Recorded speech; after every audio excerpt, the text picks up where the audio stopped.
من الشيطان الرجيم بسم الله الرحمن الرحيم الحمد لله الذي لا يبلغ مدحته القائلون ولا يحصي نعماءه العادون ولا يؤدي حقه المجتهدون ثم الصلاة والسلام على أشرف الأنبياء والمرسلين حبيبنا وحبيب إله العالمين أبي القاسم المصطفى محمد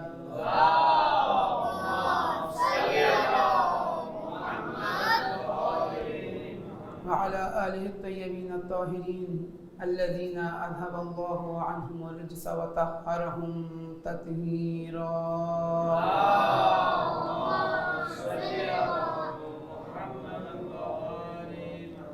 لا سيما بقية الله الأعظم إمام زماننا روحي وأرواح العالمين لتراب مقدمه الفداء واللعنة أعدائهم أجمعين بسم اللہ الرحمن الرحیم۔ سب سے پہلے آپ تمام مومنین، تمام دوستوں، تمام بھائیوں، تمام بچوں کی خدمت میں ولادت باسعادت حضرت امام محمد باقر علیہ السلام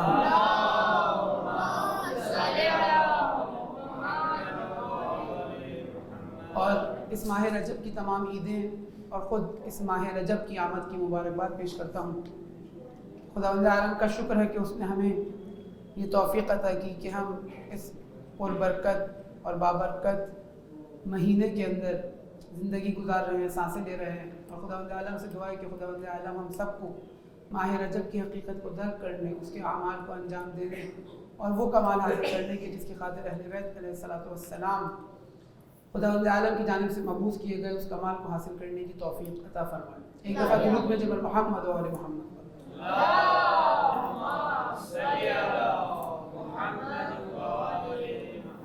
اپنی اس گفتگو کا آغاز امام محمد باقر علیہ السلام کے ایک مختصر تاریخی واقعے سے کرتا ہوں۔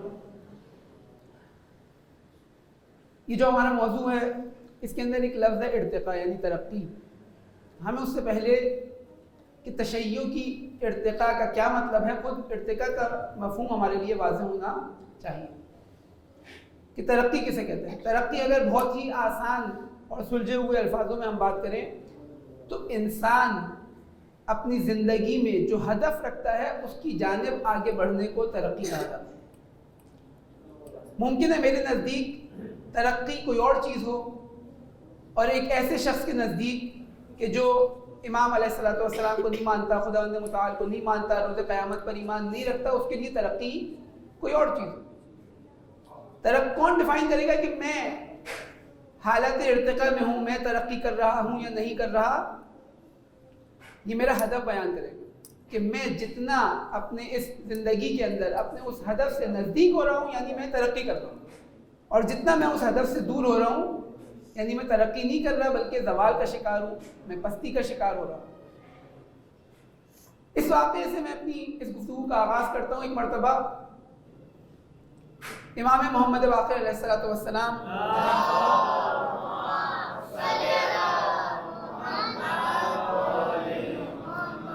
روایت کے جملے ہیں کہ لما حمل ابو جعفر، یعنی ابو جعفر یعنی امام محمد باقر علیہ السلام، جب امام علیہ السلام کو گرفتار کر یا امام علیہ السلام کو جب لے جایا گیا، یعنی امام خود نہیں گئے، روایت کیا کہہ رہی ہے جب امام کو لے جایا گیا، کہاں لے جایا گیا؟ الی الشام، شام کی جانب لے جایا گیا، الی ہشام ابن عبد الملک، بنو امیہ کا بادشاہ ہشام ابن عبد الملک، اس کی جانب شام میں اس کا دارالخلافہ ہے، وہاں لے کر جایا جا رہا ہے امام کو۔ حکومت لے کر جا رہی ہے، جو اس دور کے ظالم حکومت ہے بنو امیہ کی، وہ امام کو گرفتار کر کر لے کر جا رہی ہے۔ عموماً ہمارے ذہنوں میں کربلا کے بعد، واقعہ کربلا کے بعد امام باقر، امام صادق علیہ السلام کے بارے میں گرفتاری کا، ان کے زندانی کا تصور یا وہ باتیں، وہ واقعات نہیں ہیں، لیکن روایات میں یہ چیزیں موجود ہیں۔ امام باقر علیہ السلام یا امام صادق علیہ السلام یہ لوگ چند مرتبہ گرفتار کیے گئے، زندانوں میں ڈالے گئے۔ ہاں کچھ ایسے حالات پیش آئے کہ جس کی وجہ سے فوراً چھوڑ دیا گیا، لیکن حاکم وقت کی کوشش ہوتی تھی کہ ان کو قید کرے، ان کو زندان میں ڈالے۔ امام کو گرفتار کر کے مدینے سے لے کر جایا جاتا ہے شام، اور شام میں اپنے درباریوں سے جو اس کے کرتا دھرتا افراد ہوتے ہیں، ہشام اپنے ان اصحاب سے جو اس کے ساتھی ہوتے ہیں ان سے یہ کہتا ہے کہ جب محمد ابن علی یعنی امام باقر علیہ السلام آئیں تو میں ان کی مذمت کروں گا، ان کی توبیخ کروں گا، ان کی بعض فعالیتوں کے خلاف ان سے بات کروں گا، اور جب میں ان کی مذمت کروں تو تم لوگ بیٹھے سننا، اور اس کے بعد جب میں خاموش ہو جاؤں تو اب تمہاری باری ہے، تم بھی میری ہی باتوں کو دہرانا، ان کی مذمت کرنا، ان سے کہنا کہ آپ یہ غلط کام کر رہے ہیں۔ خیر جب امام علیہ السلام تشریف لاتے ہیں تو اپنی اس ہیبت کے ساتھ دربار میں آتے ہیں، اور دربار میں آنے کے بعد سب کو سلام کرتے ہیں، اور سلام کرنے کے بعد بغیر بادشاہ کی اجازت سے جو مقام امام کے لیے قرار دیا گیا ہوتا ہے وہاں پر بیٹھ جاتے ہیں۔ ہشام اس کے بعد اپنی گفتگو کا آغاز کرتا ہے۔ میں روایت کے جملے ساتھ ساتھ آپ کے سامنے بیان کر رہا ہوں۔ ہشام امام علیہ السلام کو مخاطب کرتا ہے اور مخاطب کر کے کہتا ہے کہ اے محمد ابن علی، لا یزال الرجل منکم قد شق اثر مسلمین، کہ آپ میں سے جو آتا ہے وہ آنے کے بعد مسلمانوں کے درمیان اختلافات ایجاد کرتا ہے، یعنی مسلمان تمام کے تمام وہ میری حکومت کو مانتے ہیں، مجھے اپنا رہبر تسلیم کرتے ہیں، مجھے اپنا امام مانتے ہیں، مجھے اپنا حاکم و بادشاہ و خلیفہ قرار دیتے ہیں۔ آپ آتے ہیں ان بے شعور انسانوں کو شعور عطا کرتے ہیں، اور وہ تمام امت جس چیز پر اجماع کیے ہوئے یعنی جہالت کے اوپر جو اجماع کیے ہوئے اس سے آپ جدا کر دیتے ہیں، بعض افراد کو شعور دیتے ہیں، اور مسلمانوں کے دو ٹکڑے ہو جاتے ہیں، بعض مجھے مانتے ہیں بعض نہیں مانتے، اور یہ خالی آپ نہیں کر رہے بلکہ آپ میں سے جو آتا ہے وہ یہ کام انجام دیتا ہے۔ لا یزال الرجل منکم قد شق اثر المسلمین، کہ آپ میں سے جو آتا ہے وہ یہ کام انجام دیتا ہے۔ اس کے بعد کیا کہتا ہے امام سے؟ اس کے بعد کہتا ہے کہ وَدَعَا إِلَى نَفْسِهِ وَزَعَمَ أَنَّهُ الْإِمَامُ سَفَهًا وَقِلَّةَ عِلْمٍ، اور خالی یہ نہیں ہے کہ مسلمانوں کے درمیان دراڑ ڈالتا ہے، نہیں بلکہ آپ میں سے جو آتا ہے وہ آ کر اپنی جانب لوگوں کو بلاتا ہے۔ اپنی جانب سے مراد یہ نہیں ہے کہ خدا کی جانب نہیں بلاتا، اپنی جانب بلاتا ہے، نہیں، یعنی میری جانب نہیں بلاتا، میری حکومت کو تسلیم نہیں کرواتا، بلکہ اپنی حکومت کا داعی ہے۔ وَزَعَمَ أَنَّهُ الْإِمَامُ، اور وہ گمان کرتا ہے، یعنی ائمہ علیہ السلام کون کہہ رہا ہے؟ حاکم وقت بنو امیہ کا حاکم ہشام بن عبد الملک امام سے کہہ رہا ہے کہ آپ میں سے جو آتا ہے، یعنی امیر المومنین علیہ السلام، امام حسن علیہ السلام، امام حسین علیہ السلام، امام زین العابدین علیہ السلام، اور اب آپ آ کر گمان کرتے ہیں کہ آپ حاکم ہیں، آپ رہبر ہیں، آپ امام ہیں۔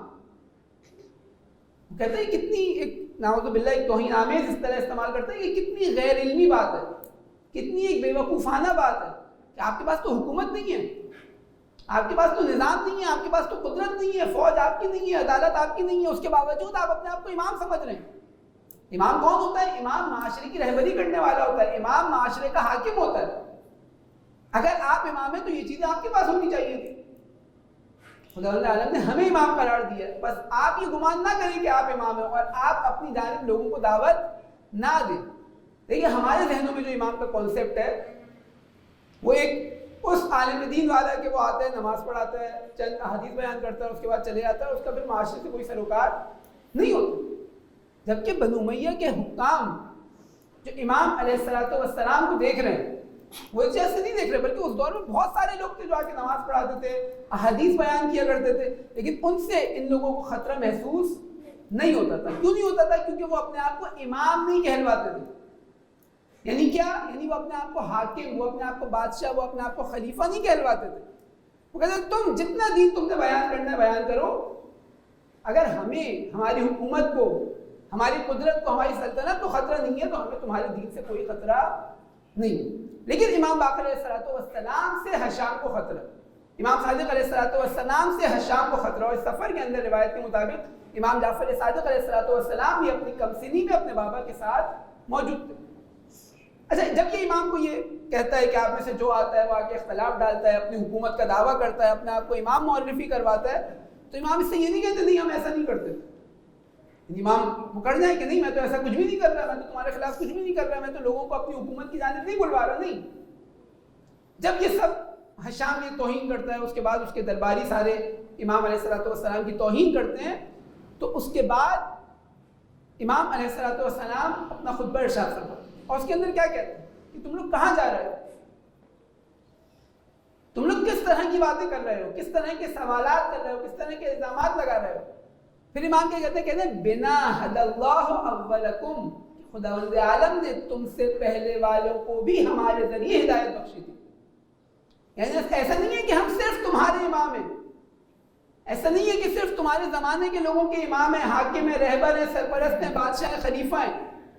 نہیں، بلکہ تم سے پہلے والوں کو بھی اگر ہدایت پانی ہے یا جو گزرا زمانہ ہے اس میں جو جو ہادی پایا گیا، جو جو ہدایت پایا گیا، اسے ہمارے ذریعے ہدایت کی، ہم اس کے امام و رہبر تھے. وَبِنَا يَخْتِمُ آخِرَكُمْ، اور خداوند متعال ہمارے ذریعے تمہارے بعد والوں کو بھی ختم کرے گا. یعنی اختتام، اس کے بعد ہماری نوبت آنی ہے، ہماری باری آنی ہے. اور تم آج جو ایک بہت عارضی حکومت کے اوپر خوش ہو، جان لو کہ جب ہماری حکومت آئے گی تو ہماری حکومت پر امید ہوگی. والعاقبۃ للمتقین، اور عاقبت متقین کے لیے. اور ہم متقین کے امام ہیں، ہم امام ہیں متقین کے، ہم ہیں رہبر، ہم ہیں حاکم، ہم ہیں سرپرست. تم کو یہ حق نہیں ہے.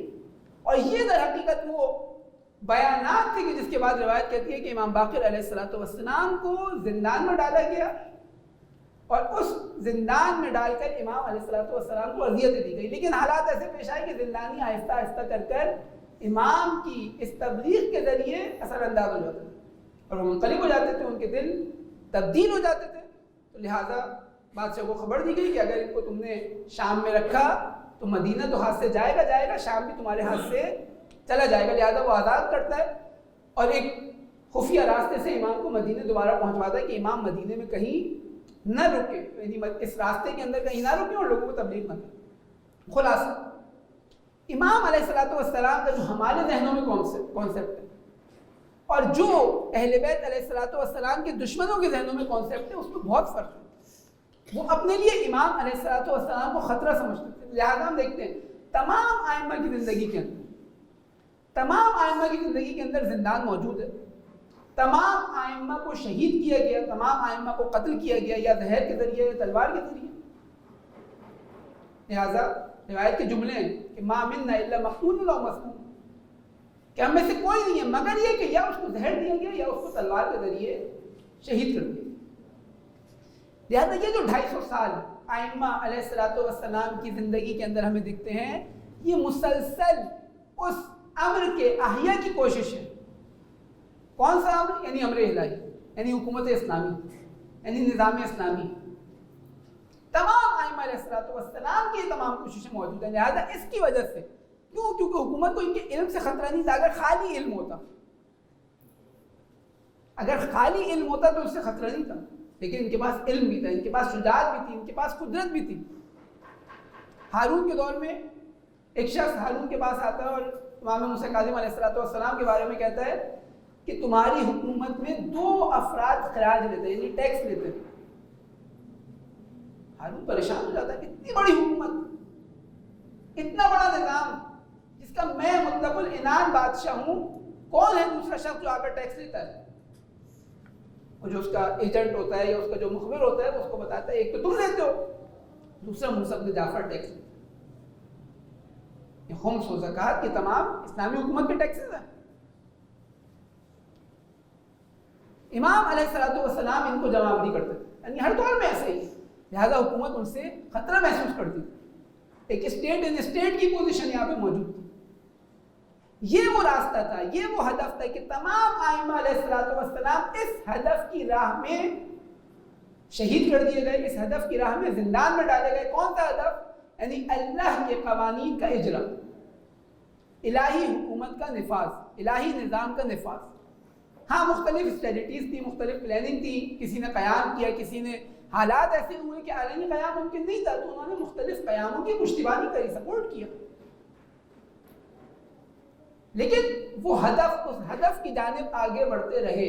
ایسا نہیں ہوا کہ اس ہدف کو چھوڑ دیا، نہیں. تمام کام امام علیہ السلام کی دعائیں، امام علیہ السلام کی احادیث، امام کی تعلیمات، امام کا اجتماعی زندگی، تمام کا تمام ایک ہدف کی جانب تھا اس ظاہری دنیا کے اندر.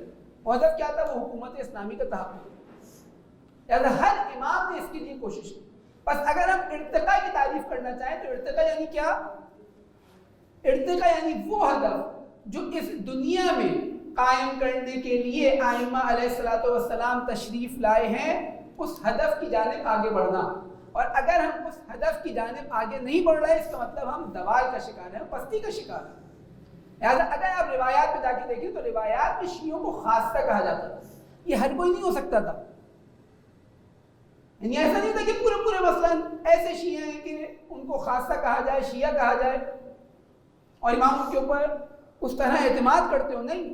کیوں؟ کیونکہ بہت کم افراد تھے ایسے. کیوں؟ کیونکہ راستہ کٹھن تھا، مشکلات زیادہ تھی، کیونکہ مد مقابل حکومتیں موجود تھیں جو ان کے جن کا مقابلہ کرنا تھا، ان کے لیے خطرہ تھا شیعہ. لہٰذا انہیں خاصہ کہا جاتا، انہیں اسرار ائمہ کا جاننے والا کہا جاتا تھا. ان کے پاس پلاننگ ہوتی تھی ائمہ کی. لہٰذا ہم دیکھتے تمام ائمہ علیہ الصلوۃ والسلام کی زندگی اسی راہ میں گزر رہی. بس اب یہاں سے ہمیں ارتقاء کا مفہوم سمجھ آتا ہے. ارتقاء یعنی کیا؟ ترقی یعنی کیا؟ جب ہم کہیں گے کہ تشیع ترقی کر رہی ہے، یعنی وہ تعلیمات جو اہل بیت علیہ الصلوۃ والسلام کی طرف سے ہمیں ملی، وہ تعلیمات جو اہل بیت نے خداوند متعال کی تعلیمات ہم تک پہنچائیں، قرآن و سنت کی تعلیمات جو اہل بیت علیہ الصلوۃ والسلام سے ہم تک پہنچی، ان کا اجرا، ان کا نفاذ. اگر ہم اس جانب آگے بڑھ رہے ہیں یعنی ہم ترقی کر رہے ہیں. اگر ہم اس جانب آگے نہیں بڑھ رہے اور پیچھے ہٹ رہے ہیں، ہم اس ہدف سے دور ہوتے جا رہے ہیں، یعنی ہم زوال کا شکار ہیں، ہم پستی کا شکار ہیں. ایک دفعہ درود بھیجیں بر محمد و آل محمد.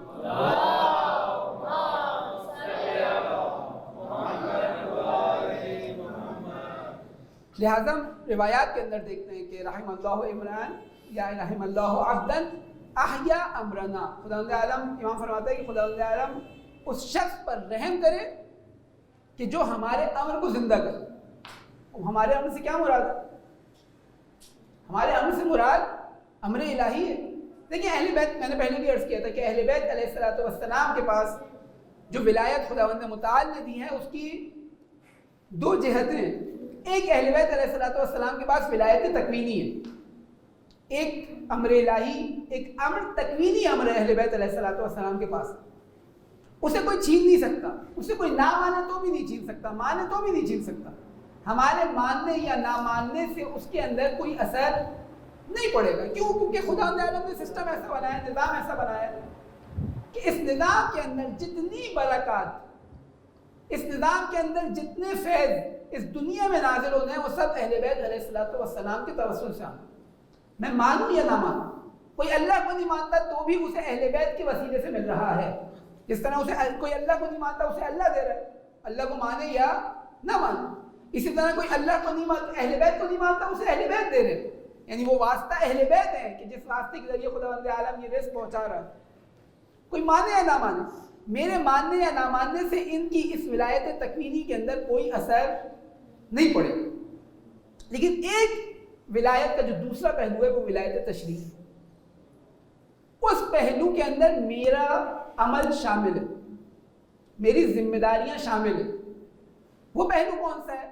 وہ پہلو ہے. دیکھیں جب امام کہہ رہے ہیں رحم اللہ عبدا من احیا امرنا، کہ خداوند عالم اس عبد پر رحم کرے جس نے ہمارے امر کو زندہ کیا، تو ولایت تکوینی یعنی جو امر تکوینی ہے امام کا، وہ تو کبھی مردہ ہوا ہی نہیں تھا، وہ تو کبھی ختم ہوا ہی نہیں تھا، وہ تو اپنی جگہ موجود تھا. تو میں اسے کیسے زندہ کر سکتا ہوں؟ میں کون سا امر زندہ کرنے میں امام کی مدد کر سکتا ہوں؟ وہ امام کا تشریعی امر ہے جس کی ذمہ داری مجھے بھی دی گئی. لہذا قرآن کی وہ مشہور معروف آیت کہ لقد ارسلنا رسلنا بالبینات وانزلنا معهم الکتاب والمیزان لیقوم الناس بالقسط، کہ ہم نے رسولوں کو بھیجا، ان کے ساتھ بینات، ان کے ساتھ میزان بھیجا. کس لیے؟ تاکہ رسول آئیں اور آ کر حکومت کو قائم کر دیں؟ نہیں، تاکہ لوگ عدالت کے لیے قیام کریں.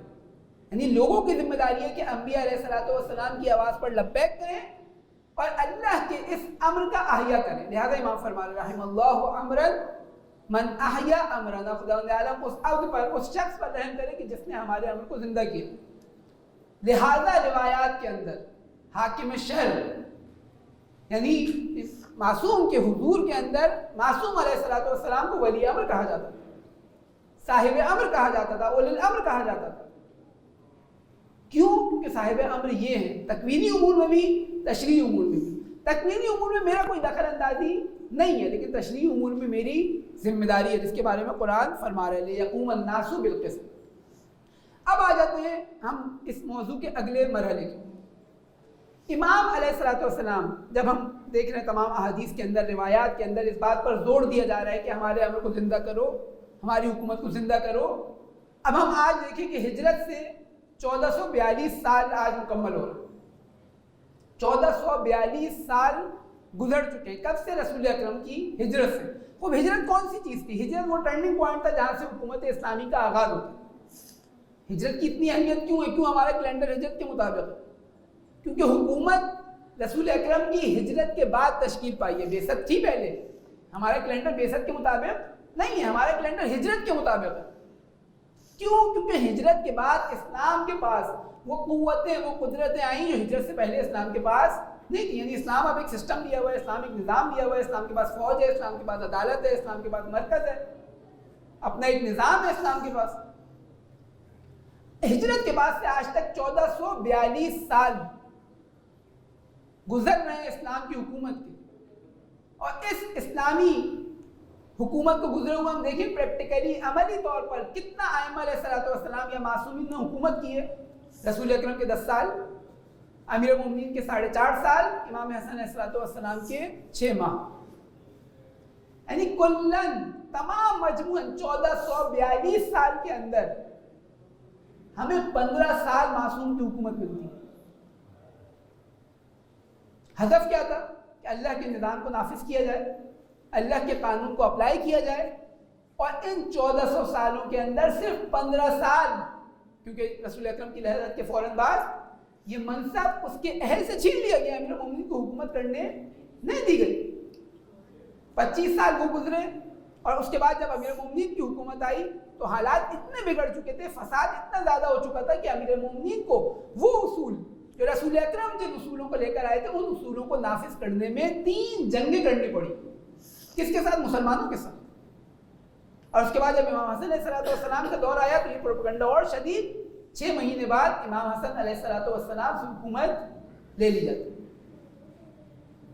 اس کے بعد اب اہل بیت علیہ السلام کی تعلیمات کے مطابق، ان کے دین کے مطابق، ان کے مکتب کے مطابق کب حکومت بن رہی ہے؟ آج سے 42 سال قبل۔ اس سے پہلے پورے ٹائم پیریڈ کے اندر کہیں بھی معصوم کی تعلیمات کے مطابق حکومت کے قیام کو نہیں دیکھتے۔ یا تو خود معصوم کا دور ہے، اور اس معصوم کے 250 سالہ دور کے اندر صرف 15 سال معصوم علیہ السلام کی حکومت ہے۔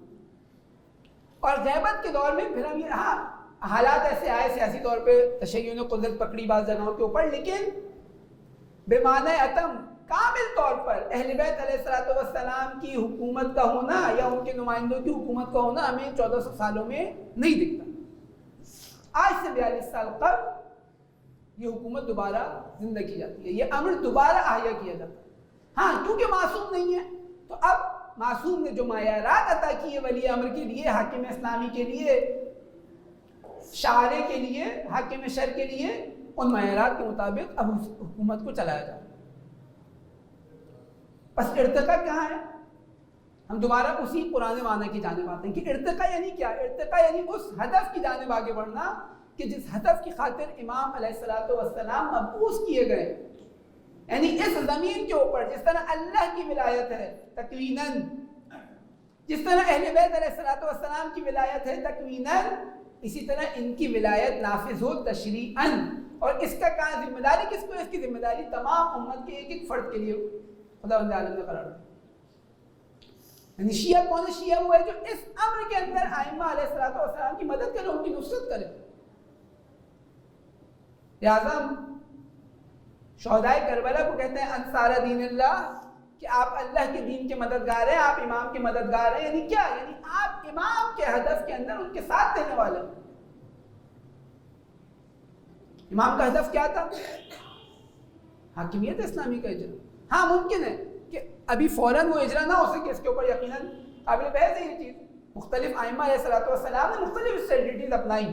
کیوں؟ کیونکہ حالات مختلف تھے، اور حتیٰ بعض جگہ بیجا قیام کو، یعنی وہ قیام جو ائمہ علیہ الصلوۃ والسلام کے ہدف سے لوگوں کو دور کرے، اس قیام کی ائمہ نے مذمت بھی کی. کیوں؟ کیونکہ قیام ہدف نہیں تھا، ہدف دین کا اجرا تھا، ہدف دین کا نفاذ تھا. اور اگر غلط طریقے سے، غلط ٹائم پر، غلط مقام پر قیام کیا جائے تو وہ اس ہدف کو نقصان پہنچا رہا تھا. لہٰذا ائمہ علیہ الصلوۃ والسلام نے مذمت بھی کی. بہت سارے ہم قیاموں کی دیکھتے ہیں تاریخ میں مذمت کی گئی. کیوں؟ کیونکہ یہ ہدف سے دور کر رہے تھے. لیکن ایک بڑی تعداد قیاموں کی موجود ہے کہ جس کی امام نے پشتیبانی کی، ان کو سپورٹ کیا، ان کی مالی معاونت کی. ہاں حالات ایسے تھے کہ بعض جگہوں پہ خود امام سامنے نہیں تھے، لیکن امام نے سپورٹ کی. بس اگر ہم حقیقی ہدف کی جانب دیکھیں تو انقلاب اسلامی کے رونما ہونے سے ائمہ علیہ الصلوۃ والسلام کی وہ آرزو مکمل ہوئی. یعنی 1400 سال اہل بیت علیہ الصلوۃ والسلام کی تعلیمات کو نافذ نہیں کیا گیا تھا. ہم دیکھتے ہیں 1400 سال بعد ایک فقیہ، ایک ایسا شخص جو اپنے آپ کو ان کے در کا غلام کہتا ہے، وہ کھڑا ہوتا ہے اور ان کے دین کو نفاذ کرتا ہے، ان کے دین کو نافذ کرتا ہے ایک چھوٹے سے خطے کے اوپر. لیکن اس کا آغاز ہوا، اور پھر یہ یہاں رکا نہیں. کیونکہ دیکھیں حاکمیت کا مسئلہ ہمیشہ ایسا نہیں ہے کہ مکمل طور پر حکومت تو نہیں، بہت سارے مختلف اسٹریٹجیز بنتی ہیں، مختلف پلاننگ بنتی ہے. جس طرح میں نے پہلے بیان کیا کہ خود ائمہ علیہ الصلوۃ والسلام کے دور میں اسٹیٹ اینڈ اسٹیٹ کا کانسیپٹ موجود تھا. جو شیعہ ہوتا تھا وہ اپنا حاکم، اپنا سرپرست امام علیہ الصلوۃ والسلام کو مانتا تھا. دنیا کے کسی کونے میں بھی کسی شخص کی بھی حکومت ہو، لیکن وہ اپنا حاکم کس کو تسلیم کرتا تھا؟ امام معصوم کو تسلیم کرتا تھا. کیوں؟ کیونکہ وہ شیعہ تھا. اس کے نزدیک معصوم کے علاوہ یا جس کو معصوم اجازت دیں اس کے علاوہ کسی کو حکومت کرنے کا حق نہیں. ہمارے اختلاف اس بنیاد کے اوپر ہے تمام مسلمانوں سے کہ حکومت کا حق صرف اور صرف اللہ کو ہے، جس کو اللہ یہ حق عطا کرے، اس کے علاوہ کسی کو یہ حق نہیں. ہاں ہر جگہ امام نے قیام نہیں کیا. خود امیر المومنین علیہ الصلوۃ والسلام کی ہم یہ 25 سال زندگی دیکھیں، امیر المومنین نے قیام نہیں کیا. ہاں شروع میں امیر المومنین تمام کوششیں کی کہ اپنے اس حق کو لوگوں کے ذریعے منوائیں. بی بی سیدہ سلام اللہ علیہ ان کے گھر پر گئی اس حق کو منوانے. لیکن جب دیکھا کہ اب حالات ایسے ہیں کہ اب یہ مسئلہ مستقر ہو گیا، اب اس کو آگے بڑھانا اسلام کے مخالفت کا سبب ہے، اسلام کی نابودی کا سبب ہے، لہٰذا امیر المومنین رک جاتے. لیکن اس کے بعد تمام ائمہ مسلسل، چاہے مخفیانہ چاہے علنی، مختلف کوششوں میں تھے کہ یہ امر جو امر الہی ہے اس کو زندہ کیا جائے. اور ائمہ علیہ الصلوۃ والسلام کی کوششیں تھی کہ جس کے نتیجے میں آج سے 42 سال قبل ایک خطے کے اوپر امام علیہ الصلوۃ والسلام کی حکومت، گرچہ ان کی غیبت کے دور میں ان کے نائب کے ذریعے، لیکن تحقق پائی.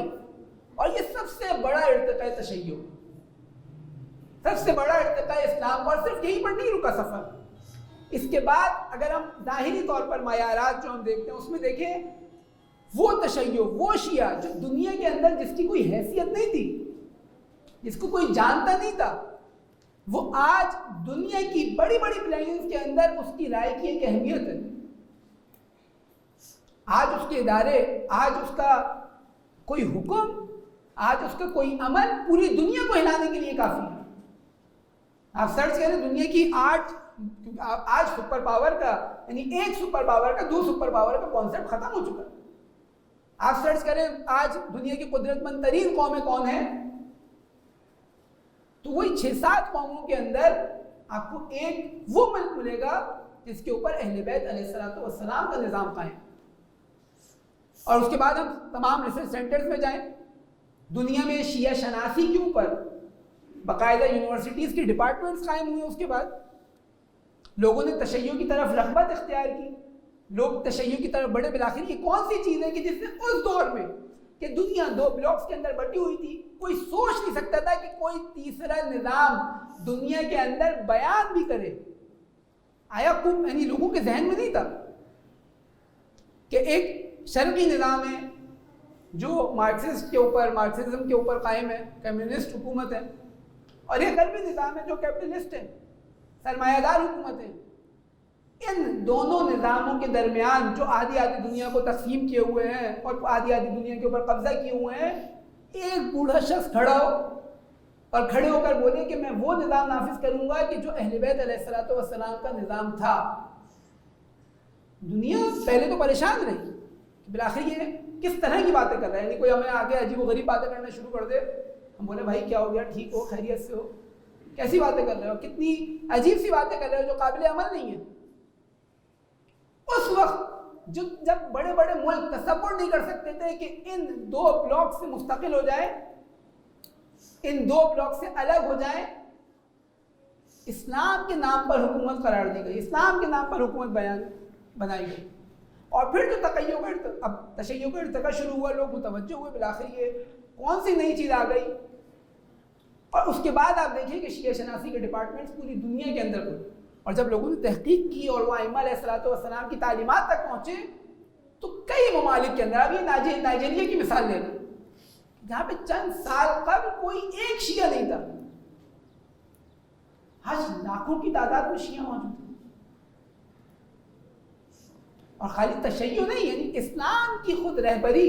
فلسطین کا مسئلہ, آج فلسطین کا مسئلہ جو عالم اسلام کا سب سے بڑا مسئلہ ہے, اس کا علمدار کون ہے؟ اس کا علمدار شیعہ ہے.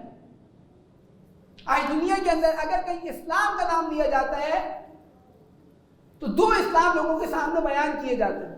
ایک تکفیریت کہ جس کا ایک وحشی چہرہ لوگوں کے سامنے آیا ہوتا ہے, اور دوسری جانب مکتب اہل بیت علیہ الصلوۃ والسلام. لوگ کتنی تیزی سے اس مکتب کی طرف آئے, اور پھر یہ سلسلہ بڑا. آج تشیع منظم ہے, آج تشیع ایک دوسرے سے لنک ہے. وہ تمام کام انجام دے رہی ہے کہ جب پوری دنیا تشیع کے خلاف کھڑی ہو جائے, تشیع اس اقلیت کے باوجود اتنی قدرت رکھے کہ دنیا اس کا کچھ بگاڑ نہ سکے. آپ دیکھیں یمن, شام, عراق, لبنان, کوئی اکثریت نہیں ہے شیعوں کی, لیکن اس کے باوجود دنیا کی بڑی بڑی طاقتیں ان کے سامنے آ کر پسپا ہو جاتی. اور پھر تشیع نے دنیا کو نعرے دیے, دنیا کو انسانی اقدار دیے, دنیا کو ارزشیں بتائی کہ دیکھو ہر چیز جبر نہیں ہوتا, ہر چیز زبردستی نہیں ہوتی, ہر چیز ڈنڈا و قدرت نہیں ہوتی, بلکہ ہماری ارزش کیا ہے؟ ہماری ارزش عدالت. وہ عدالت کے جو ہم اصول دین میں بھی اپنے بیان کرتے ہیں, وہ عدالت ہم نافذ کر کر دکھا رہے ہیں, اور ہم نے نافذ کر کر دکھائی. دنیا کے مظلوموں کا اگر ساتھ دینے کا نعرہ کسی نے بلند کیا تو وہ تشیع ہے. اور خالی مسلمان نہیں, غیر مسلمان مظلوم بھی. آج دنیا کے اندر تشیع ایک قدرت کی حیثیت رکھتی ہے, ایک پاور کی حیثیت رکھتی ہے, جس کا کوئی مقابلہ نہیں کر پا رہا آج. اور جتنی اسپیڈ سے, جتنی سرعت کے ساتھ یہ ترقی کر رہی ہے, دنیا پریشان ہے, ان کے مفادات خطرے میں, لیکن یہ روک نہیں پا رہے. اور یہ انشاءاللہ یہ وہ نہضت ہے, یہ وہ سفر ہے کہ جس کا اختتام امام زمانہ عجل اللہ تعالی فرجہ شریف کی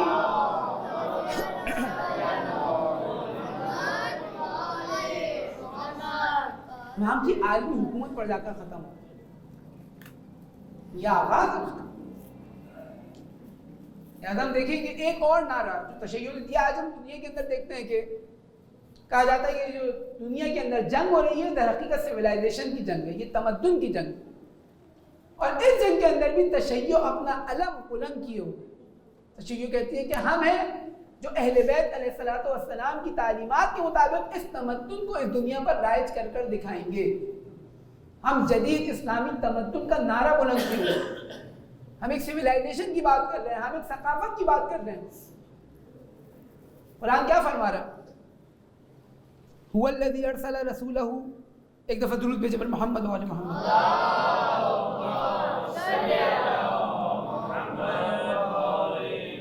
هو الذي ارسل رسوله بالهدى ودين الحق ليظهره على الدين كله. کیوں بھیجا گیا انبیاء علیہ الصلوۃ والسلام کو؟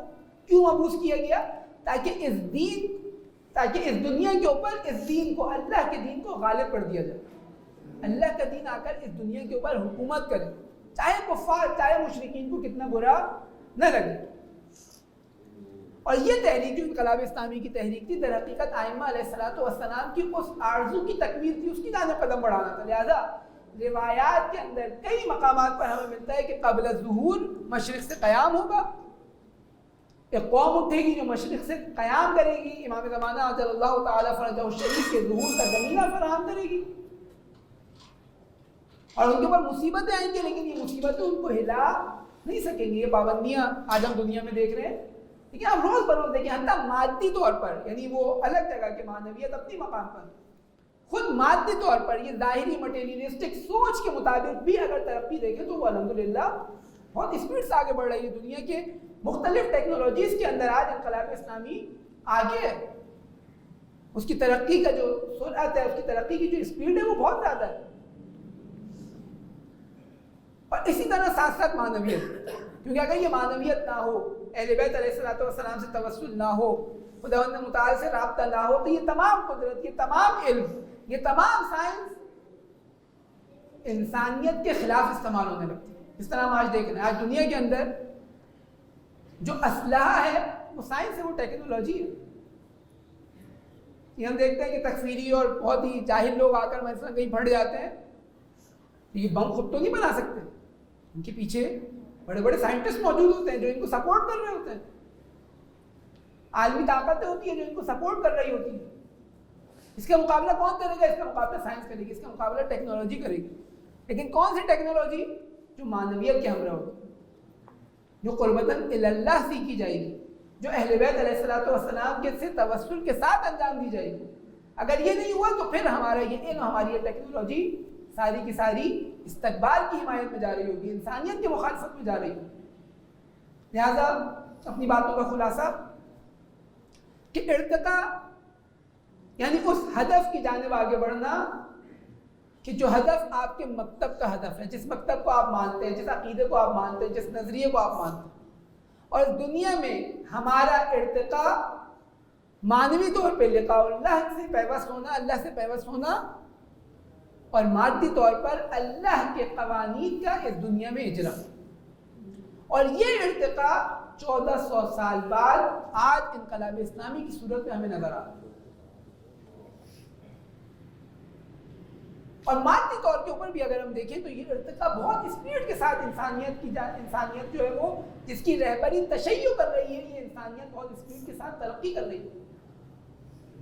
اور ہمارا کیا وظیفہ بنتا ہے؟ ہمارا وظیفہ یہ بنتا ہے کہ اس ارتقاء میں اس نظام کا ساتھ دیں، اہل بیت علیہ السلام کی تعلیمات کو احیا کرنے کی کوشش کریں، اپنے اوپر، اپنے گھر کے اوپر، اپنے محلے کے اوپر، اپنے ملک کے اوپر، اور پھر اس دنیا کے اوپر.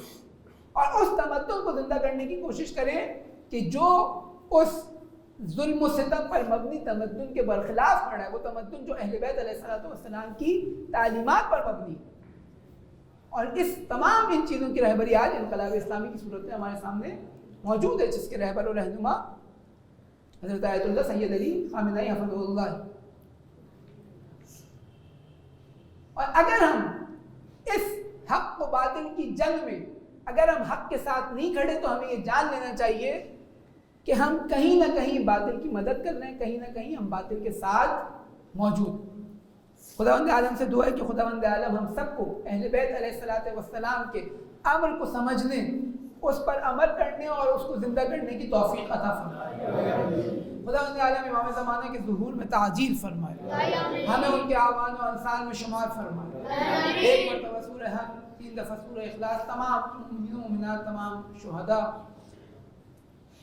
اپنے تمام مرحومین کو شامل کرتے ہوئے تمام علماء، تمام مراجعین، بالخصوص امام خمینی رحمۃ اللہ علیہ اور شہید قائد علامہ عارف حسین حسینی کے لیے رحم اللہ من قرأ الفاتحہ مع السلام.